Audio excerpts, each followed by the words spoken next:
Seorang anak yatim piatu dibuang ibunya ke hutan. Tak disangka dia justru dirawat oleh ular putih raksasa. Halo Sobat Inspirasi, ketemu lagi di channel Jejak Kehidupan ya. Kali ini ada cerita menarik dari anak yatim piatu yang dibuang ke hutan. Seperti apa ceritanya? Mari kita simak sama-sama ya. Oh ya, bagi yang belum subscribe channel ini, jangan lupa klik tombol subscribe terlebih dahulu. Dan jangan lupa absen kalian semua dari daerah mana saja. Selamat menonton. Malam itu, 20 tahun yang lalu, petir menyambar buas membelah langit hitam pekat di atas hutan larangan. Suara gemuruhnya seakan mentertawakan jeritan tangis seorang bocah berusia 5 tahun yang tersungkur di atas lumpur sedingin es. "Ibu, tolong! Ibu, Arya takut, Bu. Di sini gelap dan banyak suara auman binatang buas." Suara parau bocah kecil itu tenggelam oleh deru hujan badai yang menusuk tulang. Sementara jemari mungilnya yang berdarah akibat tergores duri rotan terus berusaha menggapai siluet seorang wanita yang melangkah pergi meninggalkannya. Wanita itu berhenti sejenak, memutar tubuhnya yang dibalut mantel mewah. Wajah cantiknya tersorot kilatan petir, menampilkan ekspresi jijik yang tak terlukiskan. "Tutup mulutmu anak haram, kau itu cuma parasit pembawa sial," teriakan wanita itu Ratna, bergema kejam, merobek gendang telinga dan hati Arya. "Berhenti memanggilku ibu. Gara-gara kau lahir hidupku hancur. Mati saja kau dimakan binatang buas di sini. Jika kau berani mencari rumahku, aku sendiri yang akan mencekik lehermu." Siluet Ratna berbalik dan berlari menghilang di balik kabut tebal, meninggalkan Arya yang gemetar hebat, memeluk lututnya dengan bibir membiru pucat. Di tengah keputusasaan itu, saat napas Arya mulai tersengal oleh hawa dingin yang mematikan dan matanya nyaris terpejam selamanya, semak belukar raksasa di belakangnya bergemerisik hebat. Sebuah bayangan seputih salju meluncur tanpa suara. Seekor ular putih raksasa dengan sisik-sisik sedingin es, namun memancarkan aura panas menggelegar, perlahan melingkari tubuh kecil itu. Bukan untuk menelan, melainkan menyalurkan kehangatan mistis ke dalam nadinya. Sepasang mata reptil keemasan itu menatap Arya redup, memberikan anugerah kehidupan rahasia yang tak pernah ia dapatkan dari rahim yang membuangnya. 2 dekade telah berlalu sejak malam kelam itu. Aspal ibu kota kini mendidih di bawah terik matahari siang, memantulkan fatamorgana yang membakar kulit. Sepasang telapak kaki kasar yang hanya beralaskan sandal jepit karet tipis, yang salah satu talinya disambungkan dengan peniti berkarat. Arya kini seorang pria dewasa dengan rambut gondrong kusut yang ujungnya mengeras oleh getah pinus, menghirup udara polusi kota dengan dada kembang kempis. Aroma knalpot dan parfum mewah dari pejalan kaki menyengat hidungnya. Sebuah kontras ekstrim yang membuat dadanya sesak bila dibandingkan dengan wangi embun pegunungan dan daun herbal yang selalu menemaninya di pedalaman hutan larangan. Kemeja flanel pudar yang serat kainnya terurai di bagian bahu menempel lekat pada tubuh tegapnya. Pakaian itu menebarkan aroma humus, getah pohon, dan keringat asam yang membuat para eksekutif berjas rapi spontan menutup hidung dengan sapu tangan sutra mereka. Mereka menyingkir sejauh 3 meter, menatap jijik ke arah lengan Arya yang dipenuhi bekas luka baratan ranting, persis kulit kayu kering yang mengelupas. Meski dihujam tatapan merendahkan dari ratusan pasang mata, sorot mata Arya tetap tajam, tak berkedip, menatap lurus ke depan bak predator puncak yang sedang mengamati mangsanya. Tangan kasarnya yang dihiasi kuku-kuku tebal sesekali menyentuh saku kemejanya yang lusuh, memastikan sebuah botol kaca mungil berisi cairan zamrud berharga triliunan rupiah, ekstra air liur sang ular putih tetap aman. Ia turun gunung dengan satu tujuan, dan tak ada satu manusia pun yang bisa menghentikannya. Tiba-tiba decit rem cakram beradu kasar dengan aspal memecah konsentrasi Arya. Sebuah mobil sedan sport keluaran terbaru sehitam obsidian melaju ugal-ugalan, memotong trotoar dan berhenti mendadak hanya 3 cm dari lutut Arya. Ban mobil itu menghempaskan genangan air kubangan sisa hujan semalam, menyipratkan lumpur hitam pekat tepat ke celana kain Arya yang sudah compang-camping. Jantung orang-orang di sekitar terhenti menunggu benturan berdarah, namun Arya sama sekali tidak bergeming. Kaki beruratnya menapak kokoh layaknya akar pohon beringin tua. Pintu belakang mobil terbuka dengan sangat kasar. Hak sepatu merah menyala berharga puluhan juta rupiah menginjak trotoar kotor dengan angkuh. "Heh, gembel buta yang baru keluar dari selokan. Matamu ditaruh di mana? Suara melengking dan arogan itu membelah udara panas yang bolong. Apa kau sengaja ingin menabrakkan diri untuk memeras uang asuransiku? Kau tidak lihat mobil miliaran rupiah ini sedang lewat? Nyonya Ratna mengibaskan sapu tangan sutra berlogo desainer ke udara. Wajah cantiknya yang dilapisi riasan tebal seketika berkerut brutal, menahan mual saat angin membawa aroma tubuh Arya ke penciumannya. Menjijikan sekali. Berani-beraninya manusia bau got sepertimu menghalangi jalanku. Bentak Ratna lagi. Urat lehernya menegang saat menatap pria lusuh di depannya dari atas sampai bawah dengan tatapan penuh kebencian. Kau tahu berapa harga cat mobil yang baru saja kau ciprati dengan air kotor dari tubuh degilmu itu? Seluruh organ tubuhmu jika dijual pun tidak akan sanggup membayarnya. Arya mengangkat wajahnya perlahan. Rahangnya mengeras sejenak. Manik matanya mengunci gurat wajah wanita yang 2 dekade lalu membuangnya ke rahang kematian. Tidak ada getaran emosi di dada Arya, hanya ada bongkahan as kebencian yang telah mengkristal sempurna. Jalanan ini milik umum untuk pejalan kaki, Nyonya. Kecepatan mobil Anda yang melanggar batas, bukan saya yang mencari mati. Balas Arya, suaranya menggema sangat tenang, datar dan sedingin es batu, memotong histeria wanita itu tanpa sedikit pun nada gentar. Mendengar jawaban telak dari seorang gelandangan, mata Ratna membelah lebar seperti mau keluar dari sarangnya. Dadanya yang berlapis gaun sutra naik turun memburu napas amarah. Kurang ajar, beraninya kau menjawabku. Dasar sampah masyarakat. Ratna melangkah maju sambil mengacungkan jari telunjuknya yang dihiasi cincin berlian tepat ke depan hidung Arya. Tetesan keringatmu itu lebih menjijikkan dari kotoran anjing liar. Satu panggilan telepon dariku dan nyawa murahanmu itu akan membusuk di penjara bawah tanah. Tempat di mana kau seharusnya berada. Jangan pernah menatapku dengan mata kotormu itu. Dua pria berbadan tegap dengan setelan jas hitam pekat, pengawal pribadi Ratna, langsung melesat keluar dari kursi depan mobil.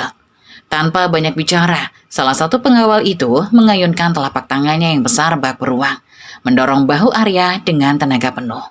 Mundur kau gembel, jangan berani mengotori udara nyonya kami. Bentak sang pengawal dengan mata melotot buas. Pergi ke tempat sampah sana sebelum kupatahkan kakimu.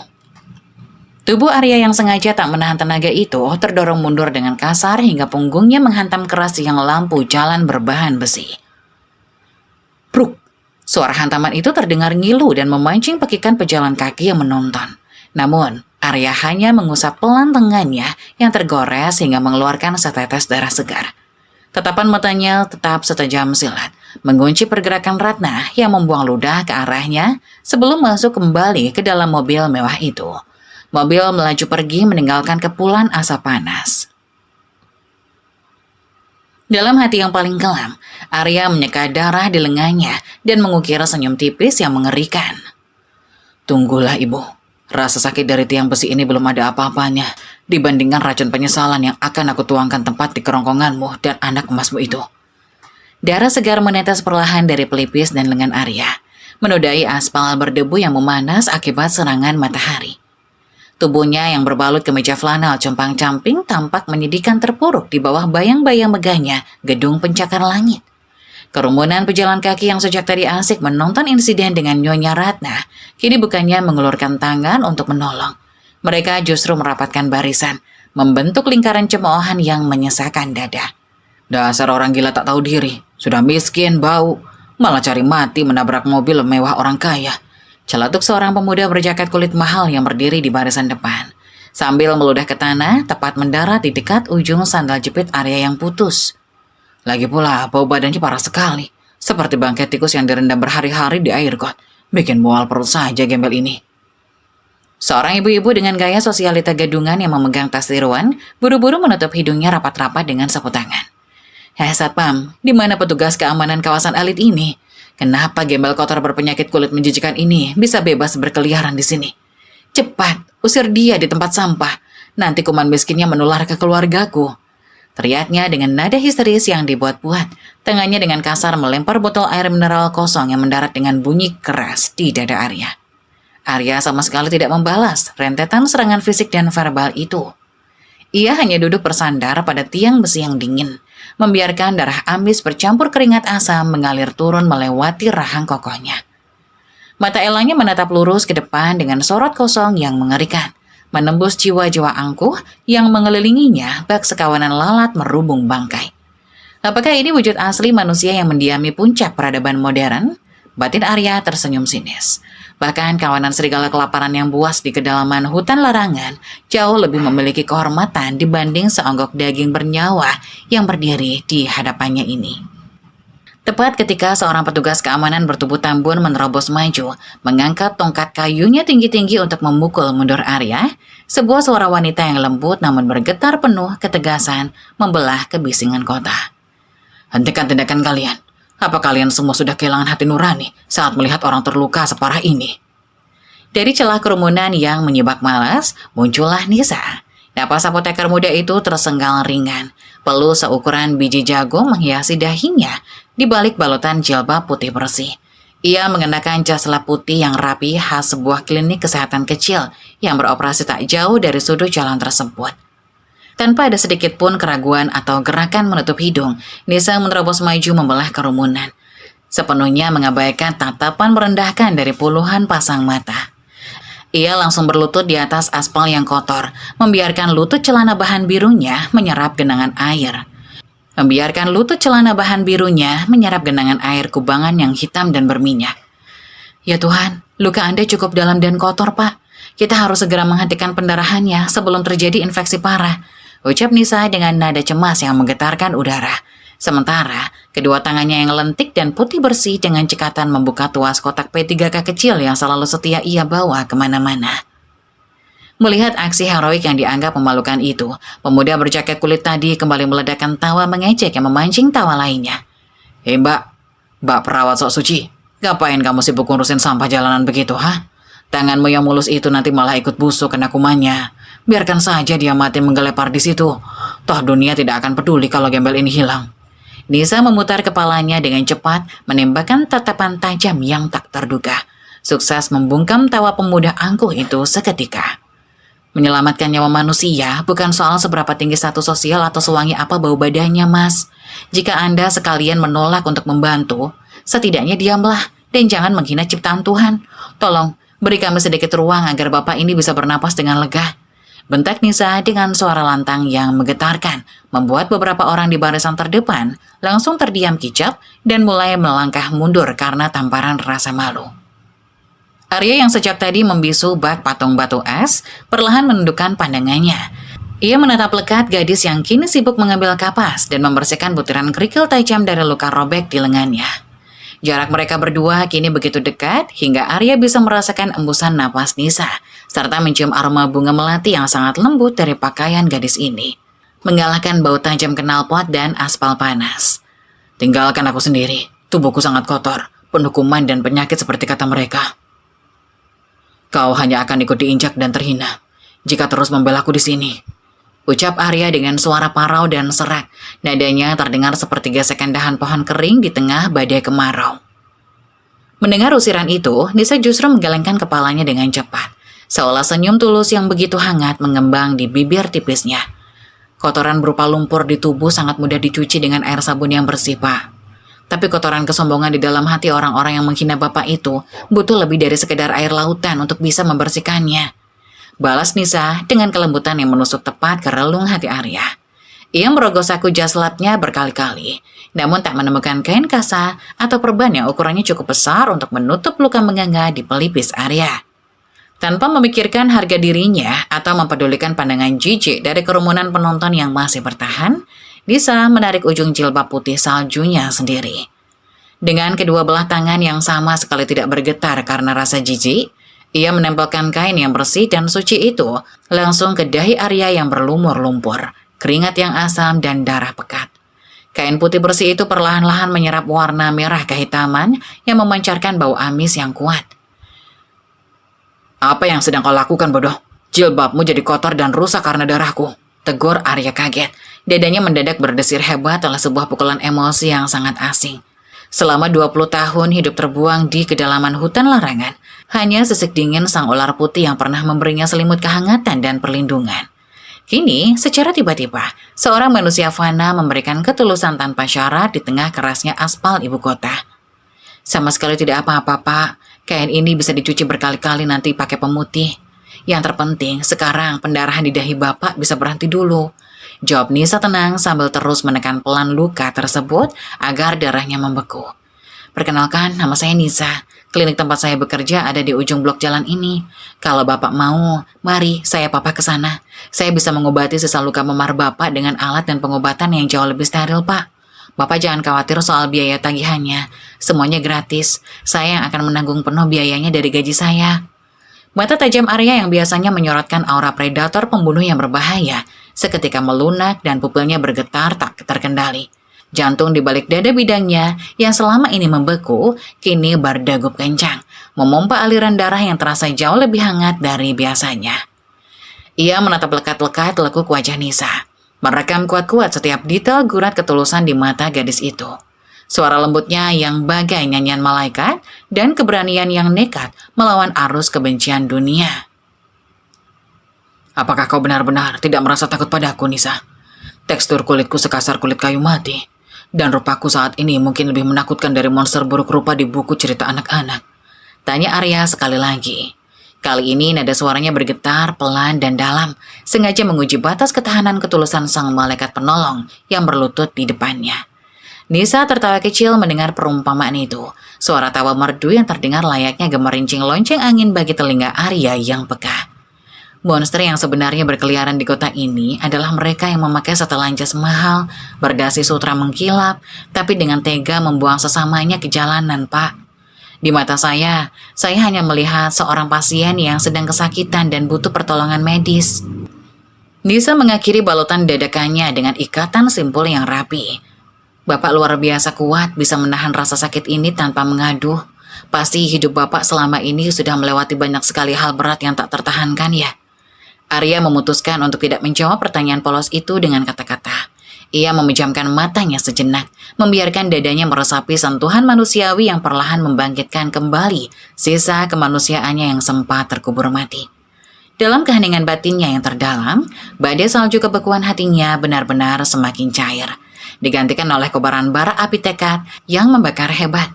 Nisa, eja Arya dalam hati dengan penuh kehikmatan. Gadis muda ini tanpa ragu mempertaruhkan harga dirinya untuk seorang gembel yang bahkan tak ia kenal sama sekali. Demi keagungan ular putih yang menjaga nyawaku, aku bersumpah malam ini, tangan mungil yang hari ini tanpa ragu mengusap darah kotor di kepalaku, besok akan kubuat menggenggam puncak dunia. Aku akan memastikan dengan nyawaku sendiri, tak ada satupun manusia di bumi ini yang berani merendahkan lagi, batin Arya.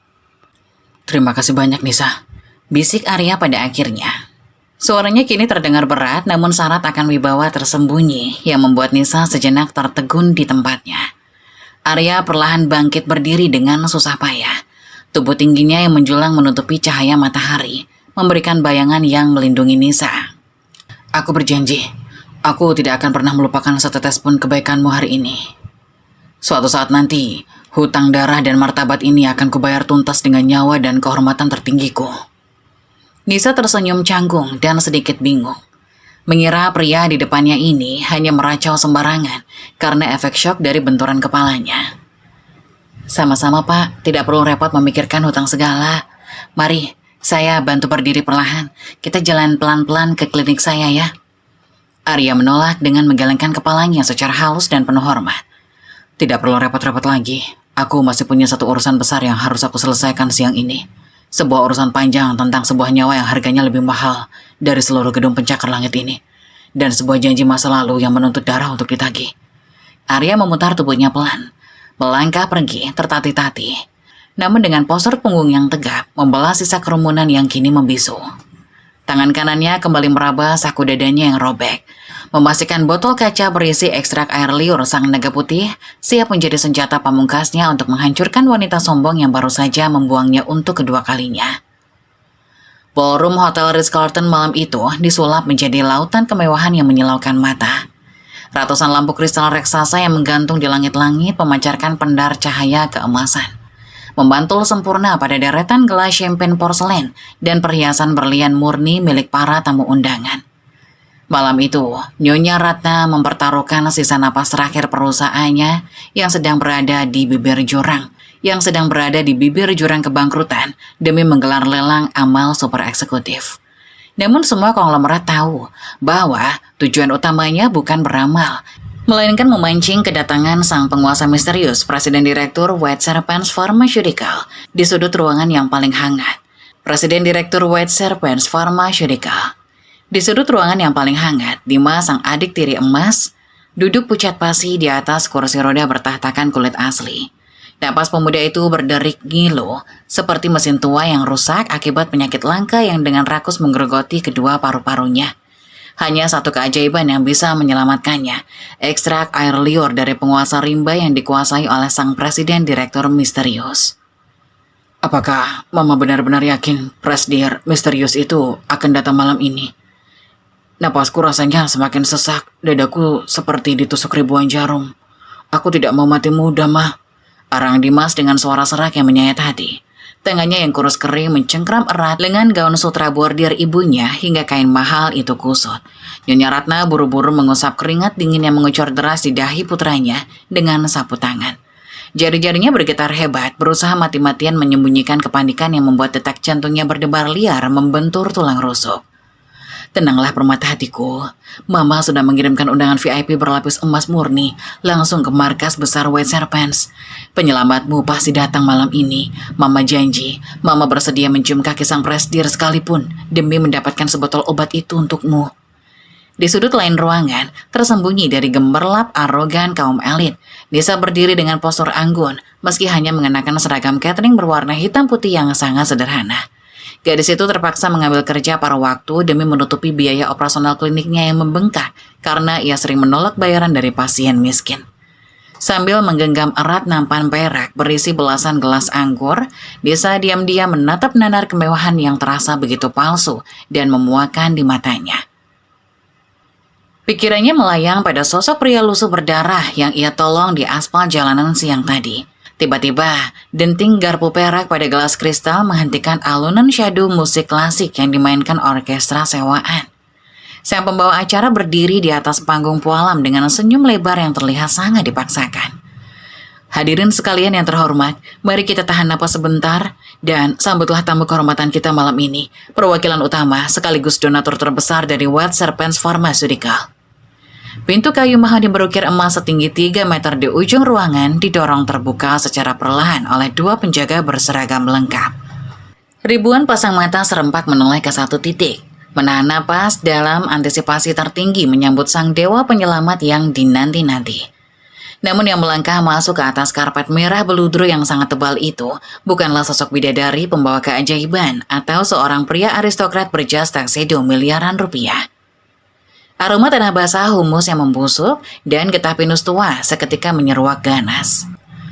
Menggalakkan wangi parfum Chanel dan Dior yang sejak tadi memenuhi udara ruangan. Arya melangkah sangat tenang, ia masih memakai sandal jepit karat tipis putus yang disambung dengan peniti berkarat. Celana kainnya dipenuhi cipratan lumpur hitam yang kini telah mengering. Kemeja flanel pudarnya menguapkan bau asam keringat dan menyisakan bercak darah kecoklatan di bagian bahunya. Rambut gondrong kasarnya dibiarkan berantakan, membingkai wajahnya yang sedingin pahatan es abadi. Hening, keheningan yang menulikan menyelimuti seluruh ballroom raksasa itu selama 10 detik penuh. Tak ada yang berani bernapas, sebelum akhirnya ruangan itu pecah oleh kasak-kusuk penuh nada jijik dan kemarahan. Astaga Tuhan, apakah pihak manajemen hotel sudah gila membiarkan gembel baugot masuk ke acara VIP ini? Jerit seorang sosialita berkalung zamrud, nyaris menjatuhkan piring porselennya karena terkejut melihat penampakan menjijikan di depan mata. Nyonya Ratna, yang tadinya telah memasang senyum semanis madu untuk menyambutnya di depan pintu, kini merasa darahnya mendidih naik memompa amarah hingga ke ubun-ubun. Urat di pelipisnya menonjol menegang saat ia mengenali wajah pria lusuh beraroma bangkai di hadapannya. Kau lagi. Manusia sampah yang tadi siang sengaja menghalangi mobilku demi memeras uangku ya? Teriak Ratna histeris. Suaranya melengking, tajam, memecah sisa keanggunan dan etika pesta malam itu. Penjaga, keamanan. Bagaimana bisa binatang jalanan penyebar penyakit ini menerobos masuk ke pestaku? Cepat, seret dia keluar sebelum bau bangkainya menempel merusak karpet emasku. 4 orang petugas keamanan berbadan besar, layaknya gorila berlari kencang menghampiri. Siap menerkam mangsanya. Namun langkah mereka terhenti mendadak saat Arya dengan gerakan yang terlampau santai merogoh saku kemeja robeknya. Tangan kasarnya mengeluarkan selembar plat emas murni berukir lambang ular putih bermahkota. Undangan super VIP yang Ratna kirimkan dengan susah payah. Saya datang ke sini karena undangan secara resmi. Bukankah Anda sangat menantikan kehadiran donatur utama yang memegang kunci kehidupan nyawa putra Anda, Nyonya? Ucap Arya sangat datar. Suaranya menggema rendah, sangat dingin, dan menusuk langsung ke sumsum tulang setiap orang yang mendengarnya. Mata tajamnya yang tak pernah berkedip menatap lurus ke arah Dimas yang meringkuk di kursi roda. Sebuah tatapan meremehkan bak elang pemangsa menatap cacing tanah yang sekarat. Dimas, meski napasnya terputus-putus dan dadanya terasa mau meledak, memaksakan diri mencengkram pegangan kursi rodanya dengan kepalan tangan pucat. Rasa gengsi dan keangkuhannya jauh mengalahkan rasa sakitnya. Jangan bercanda kau gembel kotor. Kau pasti mencuri undangan emas itu dari utusan White Serpents di luar sana kan? Bakinya dengan ludah yang tersembur pelan ke udara. Kau pikir perusahaan farmasi terbesar di dunia mau mempekerjakan badut bau sampah sepertimu? Kulit bersisik dan rupa jelekmu itu hanya pantas berada di kandang babi terpencil, bukan menginjak lantai marmer hotel bintang 5. Dimas terbatuk sangat hebat setelah meneriakkan makian beracun itu, memuntahkan sedikit gumpalan darah ke sapu tangannya.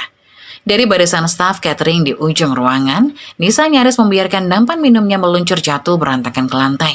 Matanya membelalak lebar, kedua tangannya menutup mulut tak percaya melihat pria malang yang ia tolong lukanya siang tadi, kini berdiri tegak sendirian. Menantang badai hinaan dari ratusan orang terkaya di ibu kota. Di tengah lautan makian, Arya tak sedikit pun memalingkan pandangannya dari ibu dan adik tirinya. Ia sama sekali tak berusaha repot-repot menjelaskan status aslinya. Jari-jarinya yang kasar perlahan menyentuh tombol kaca mungil yang tersimpan rapi di balik kemejanya. Kalian menggelar pesta mewah yang menghabiskan miliaran rupiah hanya untuk mengemis kehidupan pada sebuah perusahaan. Balas Arya dengan nada konsan yang menakutkan. Melangkah semakin masuk ke tengah ballroom tanpa mempedulikan puluhan tatapan penuh kebencian yang mengelilinginya. Namun mata kalian terlalu buta oleh kilau harta dunia, hingga kalian bahkan tak sanggup lagi membedakan mana berlian sejati pemegang nyawa dan mana tumpukan kotoran yang pantas kalian sembah. Urat-urat halus di pelipis Nyonya Ratna menonjol keluar, berdenyut liar seolah memompa seluruh racun kebencian langsung ke ubun-ubunnya.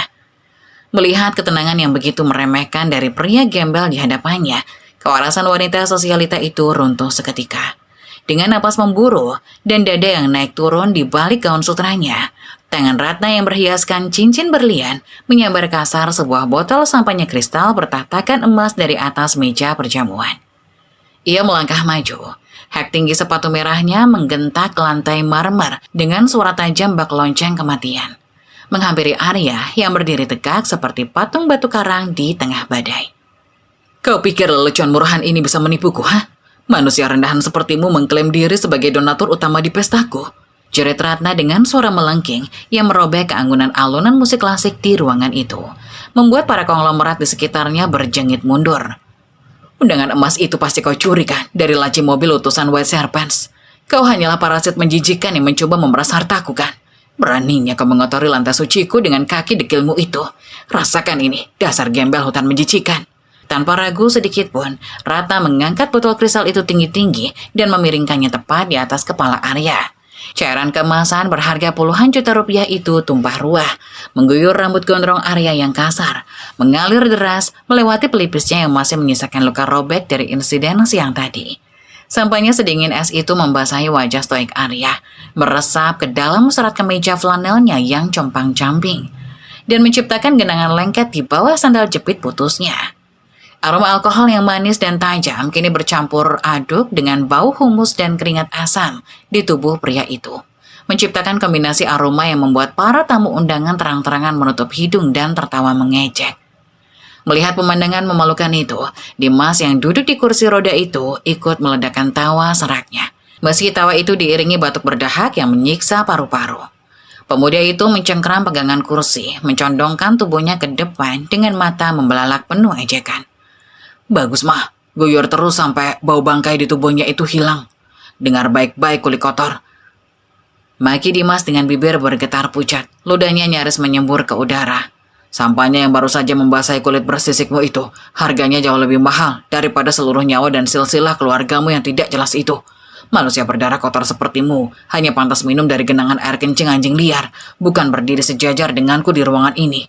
Suara tawa merendahkan meledak persahutan dari ratusan tamu elit yang memenuhi ballroom.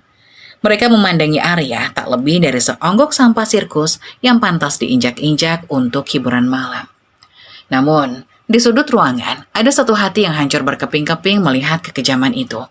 Nisa, dengan seragam catering hitam putih yang sederhana, ia merasakan dadanya sesak seolah dihimpit batu raksasa. Air mata kepedihan menggenang di pelupuk matanya. Gadis itu tidak tahan lagi. Prang! Ia melepaskan nampan perak berisi belasan gelas anggur dari tangannya, membiarkan pecahan kaca berserakan di lantai. Ia berlari menerobos kerumunan manusia-manusia tak berhati itu. Apa kalian semua sudah gila? Hentikan perbuatan biadab ini sekarang juga, jerit Nisa dengan suara bergetar hebat menahan tangis. Lututnya langsung terhempas ke lantai marmer, tepat di depan Arya yang masih basah kuyup.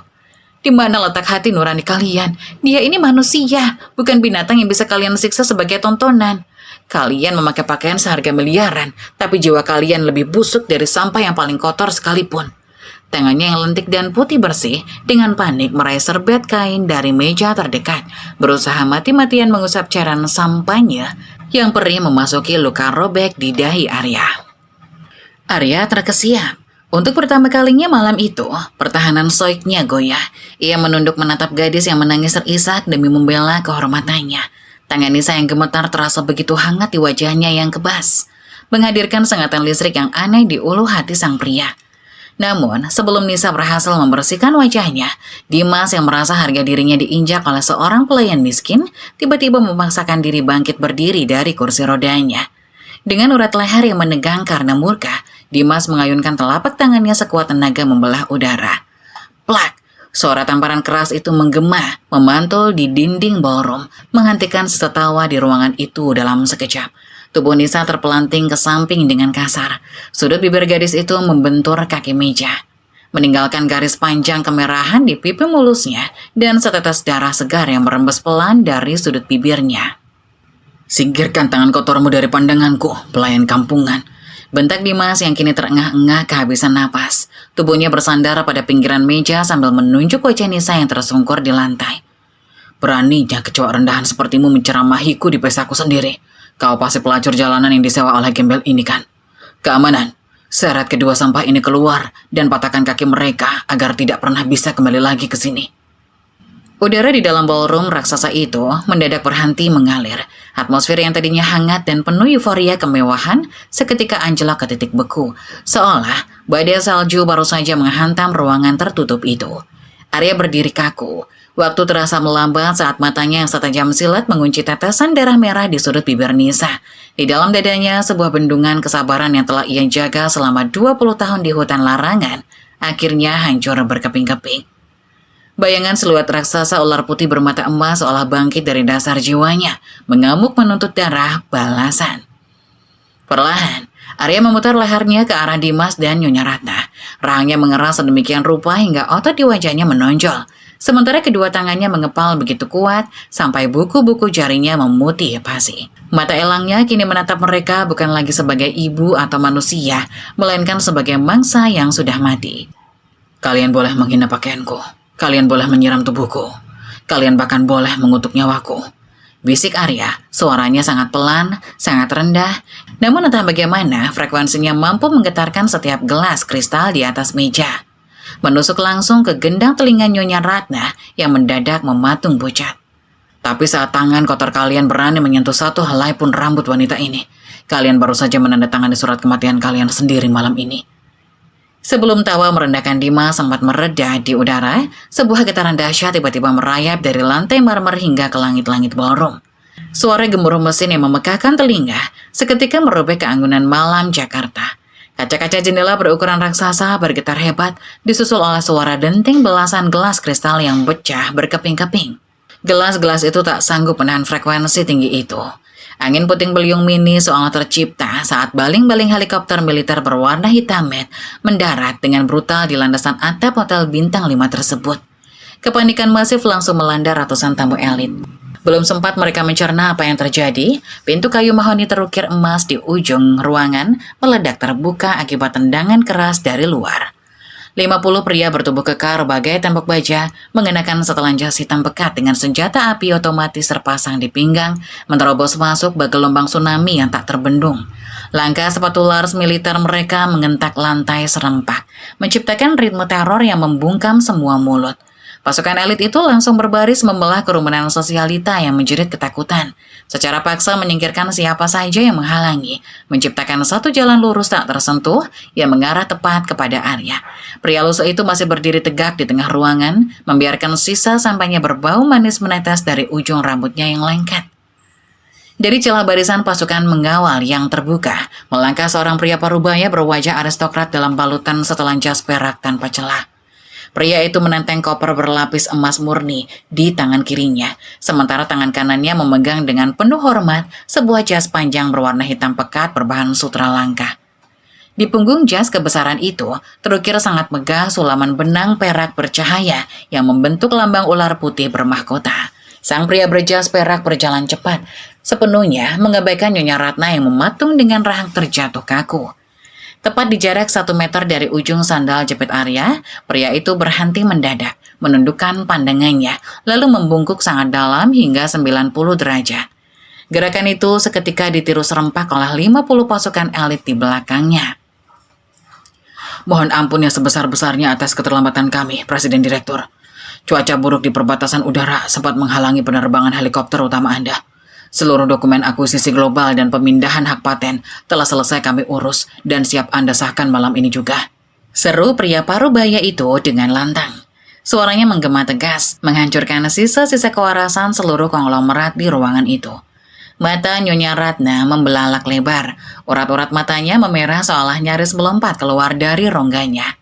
Kakinya yang dibalut sepatu hak tinggi gemetar terlampau hebat, hingga lututnya saling beradu memunculkan suara gemeletuk yang pelan. Tidak mungkin. Ini pasti gila. Lelucon macam apa ini? Prasdir apa yang kalian bicarakan? Dia cuma gembel busuk bau got yang mencari mati di jalanan. Kalian semua pasti salah mengenali orang. Jerit Ratna dengan suara parau yang menyedihkan. Jari telunjuknya yang berhiaskan cincin berlian bergetar, menunjuk ke arah Arya. Di sebelahnya, Dimas mulai memuntahkan darah segar berbau amis ke telapak tangannya sendiri. Napasnya semakin berderik ngilu, layaknya pipa bocor melihat adegan mustahil di depan matanya. Arya tak mempedulikan teriakan histeris itu. Ia membiarkan asisten pribadi memakaikan jas kebesaran ular putih itu, menutupi kemeja flanelnya yang basah dan compang-camping. Dalam hitungan detik, aura gembel jalanan yang melekat padanya menguap tak berbekas, tergantikan sepenuhnya oleh karisma membunuh seorang raja tiran yang memegang kendali atas nyawa ribuan umat manusia. Dengan gerakan lambat yang sengaja dirancang untuk menyiksa mental musuhnya, tangan Arya yang kasar merogoh saku di dalamnya. Ia mengeluarkan botol kaca mungil yang sejak siang tadi ia jaga. Di dalam botol itu, cairan zamrud berkilau memancarkan pendar cahaya magis. Ekstrak murni air liur sang ular putih yang menjadi alasan mutlak mengapa pesta amal bernilai miliaran rupiah ini diselenggarakan. Anda mengerahkan seluruh koneksi dan menghamburkan harta yang tersisa hanya untuk mencari dewa penolong bagi anak emasmu ini, kan Nyonya? Ucap Arya dingin. Ia memutar-mutar perlahan botol zamrud itu tepat di depan wajah Ratna yang kini pucat pasi seputih mayat. 20 tahun yang lalu, di tengah amukan badai hutan larangan, seorang ibu dengan sadar membuang anak kandungnya yang baru berusia 5 tahun ke rahang kematian. Menyebutnya sebagai parasit membawa sial yang merusak hidupnya. Namun semesta berkata lain. Semesta jelas menolak kematian bocah itu. Kegelapan hutan membesarkannya, ular putih raksasa melindunginya. Dan malam ini, anak haram yang Anda buang itu berdiri di sini, menggenggam mutlak nyawa putra kesayangan Anda. Asisten Arya dengan sigap membuka kunci kombinasi koper emasnya, mengeluarkan selembar dokumen hasil tes DNA resmi berkop Rumah Sakit Internasional Swiss, lalu melemparnya tanpa perasaan tepat ke wajah Ratna. Kertas tebal itu melayang perlahan, mendarat di lantai dan memperlihatkan dengan huruf tebal kecocokan genetik 99,9% antara Ratna dan sang pemegang saham tunggal White Serpents Pharmaceutical. Membaca nama asli yang tertera dengan tinta emas di sana, tulang belulang Ratna seakan diloloskan dari persendiannya. Ia jatuh berlutut dengan suara berdebum keras di atas lantai marmer. Mahkota kesombongannya hancur lebur, menjadi debu dalam sekejap mata. Air mata penyesalan, rasa malu yang tak tertahankan, dan teror kematian meledak seketika. menghancurkan riasan tebal di wajah cantiknya. Arya, anakku. Ya Tuhan, ini benar-benar kau, nak. Maafkan ibu, nak. Ibu sangat hilaf saat itu. Ibu mohon, tolong selamatkan adikmu. Berikan sebotol obat itu, nak. Ibu berjanji, ibu akan sujud menyembah di kakimu dan menyerahkan seluruh aset yang ibu miliki padamu. Ratap Ratna terseduh-seduh.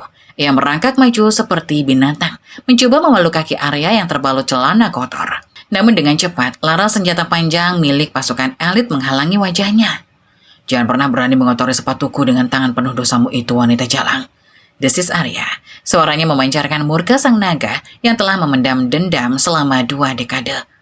Anakmu yang bernama Arya sudah mati membeku di tengah hutan malam itu. Dan nyawa putramu yang sekarat ini adalah bayaran yang sangat sepadan untuk setiap tetes darah dan air mataku.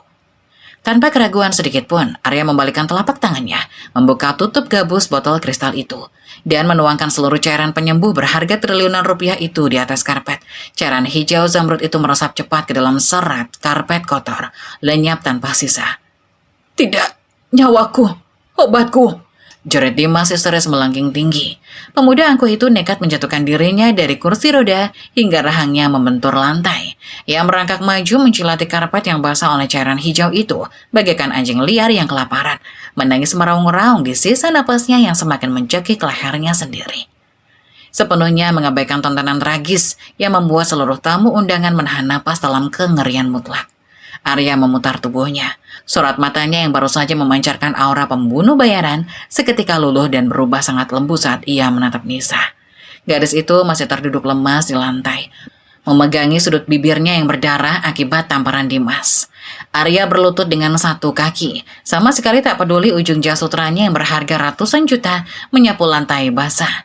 Ia mengelurkan tangan besarnya, menghapus jejak darah di sudut bibir Nisa dengan kelembutan yang membuat hati sang gadis berdesir hebat.